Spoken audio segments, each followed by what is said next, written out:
some transportation types and tips. These are tips for types of transportation. Okay. And they're tips for transportation. Okay. Number one, the waiting game. Oh. A lot of time with traveling, and this is the number one reason why I hate traveling, is because you wait everywhere all the time.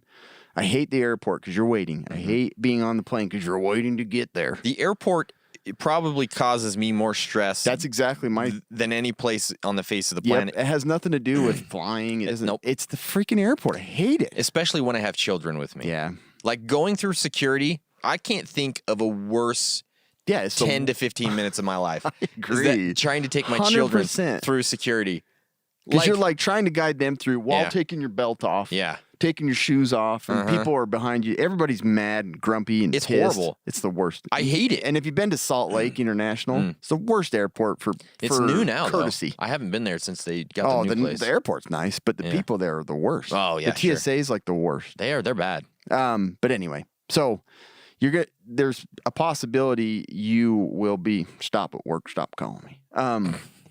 There's a possibility you could be stranded in that horrible scenario for hours. I mean, people have been like with winter and everything, they've been stuck up to like almost 24 hours. That's a long time. And you don't have anywhere to go, and the little shops close or they get sold out. I mean, you've got to prepare for that kind of thing to happen. The location, while waiting, you're a sitting duck, and people can take advantage of that. I mean, who hasn't taken advantage of a duck? And so you want to avoid dark places, like Kobe was saying. You don't want to be by yourself at a bus stop around the corner in a dark alley. You're probably going to get killed. Not a great place to be. Or stolen. You're going to get stolen. You don't want yourself stolen. Take me. And just avoid any of those places that are a good opportunity for a burglar or a robber or a mugger. I don't know what burglars are going to do. Nah, I don't know either. They're all the same. They're going to burgle. They're all bad guys. Steal hamburgers and stuff. Yep.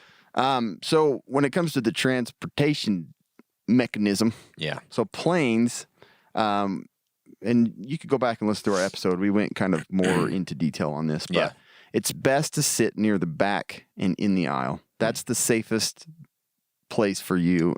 Even if it does crash, there's a higher chance of survival. It does take about 6 hours to get off the plane from back there. That's true. But it is the safest place to be. Yeah, it's true. Didn't we say like over the wing is a pretty good spot? Yeah. So anyways, if you're going to sit up in the very front, your chances lower a little bit. Yeah, I mean, that's the first place to hit the mountain. Big, huge lady that's unhealthy, and that's the other thing. Stay away from that. Yeah. Listen to the flight attendants. Understand their emergency exit plan.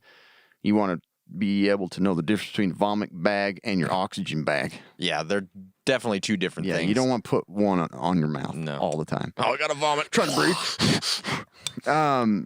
And then, keep your carry-on close. Like, I've seen people take on, like, the biggest bag in the universe. And I'm like, good luck with that. You just screwed everybody over that's around you. To the back of the plane because that's the only place that's free. And they're like 20 rows up. Yeah. So at the end of the thing, they're trying to get back there. Yeah, they're trying to get back, even when it's on fire. You idiot. So anyways, don't be stupid. Yeah. Take something that can honestly sit underneath your seat. That's the best thing to do. That's why I always take just a backpack. Me too. Backpack. So you can get all the best gear in one of those smaller ones. Backpack. Don't try and save money, okay? It's not worth it. Yeah. Trains and subways. It's best to sit in middle car and in the aisle again because bullets, glass breaking, crashes, it's all going to come in. So if you're in the aisle, you're safer. Plus, you want to be aware of, where those exit doors, because everybody's going to be piling into one spot. Mm-hmm. Anyway, but the other thing is try to sit in a backward facing seat. So if you get in a collision, feels like you're going back in time. You're back. Yeah. It might make you dizzy and sick. Yeah. But it's the safest way because there's no seat belts. No, there isn't. When you collide, you're just going to Superman it up to the front seat. I don't get that. I still have never figured that out. I don't either. Super fast. Like a school bus full of kids. Crazy. School bus full of kids. Taking turns at 45. Yeah, no worries. But so try and sit with your back facing forward, okay? What if there are, even if the seat doesn't sit that way, you just sit on somebody else's lap facing the opposite direction. Crab sits. It's super weird. Reverse cowboy. I don't know why you would not think to do that. This is for my safety.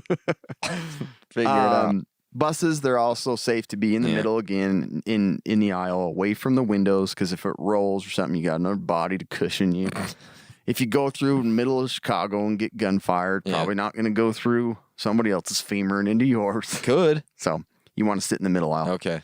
And then cars, with newer technology, there's kind of a debate here. Sitting in the back, if you get a head-on collision, but they're saying possibly with airbags and all that, it might be safer just sit in the front seat. Like some of those new Teslas have like 47 airbags. I'd probably sit in the front. In one of those. That's crazy, man. And then I think you might go over this about knowing your vehicle. Like if you do Uber or Lyft, the details of the vehicle. Like I don't, because people just no, you go over it. Oh, okay. You go over it. So when you're if you do go with one of those services, it gives you the detail of the car and the driver. If it's something completely different trying to pick you up, don't just jump in. Not a great idea. You're not in that big of a hurry to go with some stranger. Yeah. And then some people they'll take a picture of the license plate just to be on the safe side. Can you imagine 10 years ago if we would have said like, okay, everybody is just going to start getting rides from random people? We would be like, what? Yeah, it's not going to Well, work it's out. over the internet. It's okay. So freaking weird. What? That's true. It's kind of an odd taxis thing. were sketchy. Yeah, I know. Freaking have a random car with somebody you don't know that doesn't have a license. Oh, well, they got a sticker in their window. They're okay. All right. Scary deal. Yeah. And then walking, like I was saying, there's manholes, there's holes, potholes, drivers, cranes can fall on you. There's woman holes too. Meteors, birds, bird drones, people, bicycles, skaters, rollerbladers. Yeah. So it's also unsafe to be walking, but if you are, head up, look forward. Yeah. Don't stare at your phone. Head on a swivel, boy. Yeah. So Yeah, there I you like go. that. There's some quick tips on vehicles.